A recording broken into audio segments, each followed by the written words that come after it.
गणेश का एक छोटा सा परिवार था जिसमें एक खूबसूरत पत्नी और 2 प्यारे बच्चे थे। उसकी पत्नी और बच्चे हर हाल में खुश थे, लेकिन गणेश उन्हें जिंदगी के सारे ऐशो आराम देना चाहता था और इसके लिए वो प्रतिदिन 16 घंटे से भी अधिक काम किया करता था। दिन भर ऑफिस में काम करने के बाद वो ट्यूशन सेंटर में ट्यूशन भी पढ़ाया करता था। वो सुबह सुबह घर से निकल जाता और आधी रात के बाद घर लौटता था। बच्चों के लिए उसका चेहरा देखना मुश्किल था, क्योंकि सुबह सुबह उसके घर से निकलते समय बच्चे सोते रहते और देर रात घर में कदम रखने से पहले ही बच्चे सो चुके होते।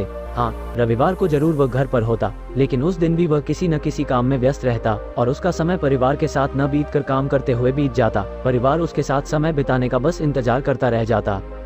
उसकी पत्नी अक्सर उसे कहा करती थी कि उसे कुछ समय घर पर भी बिताना चाहिए, बच्चे उसे बहुत मिस करते हैं। उस वक्त वह यही जवाब देता कि यह सब मैं उनके लिए ही तो कर रहा हूँ। बढ़ते घरेलू खर्च और स्कूल खर्च के लिए मेरा ज्यादा काम करना जरूरी है। मैं उन्हें एक अच्छी जिंदगी देना चाहता हूँ। गणेश की यह दिनचर्या वर्षों जारी रही। वो यूं ही परिवार को अनदेखा कर कड़ी मेहनत करता रहा। इस कड़ी मेहनत का फल भी उसे मिला। उसे प्रमोशन मिल गया, आकर्षक वेतन मिलने लगा, परिवार अब बड़े घर में रहने लगा। खाने पीने और अन्य सुख सुविधाओं की उन्हें कोई कमी न रह गई। लेकिन गणेश का यूं ही काम करना जारी रहा। वो अधिक से अधिक पैसा कमाना चाहता था। पत्नी पूछती थी, आप पैसे के पीछे क्यों भाग रहे हैं? हमारे पास जो है हम उसमें खुश रह सकते हैं। तो उसका जवाब होता कि मैं तुम्हें और बच्चों को दुनिया की खुशियां देना चाहता हूँ, बस कुछ साल और मुझे मेहनत करने दो। पत्नी चुप हो जाती। 2 साल और बीते। इन 2 सालों में गणेश बड़ी मुश्किल से अपने परिवार के साथ समय बिता पाया। बच्चे अपने पिता को देखने के लिए तरस गए, उससे बातें करने के लिए तरस गए। इस बीच एक दिन गणेश की किस्मत खुल गई।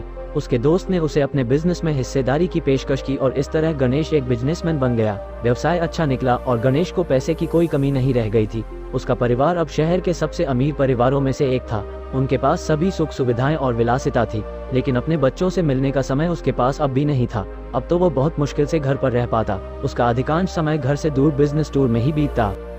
साल गुजरने के बाद उसके बच्चे बड़े हो गए।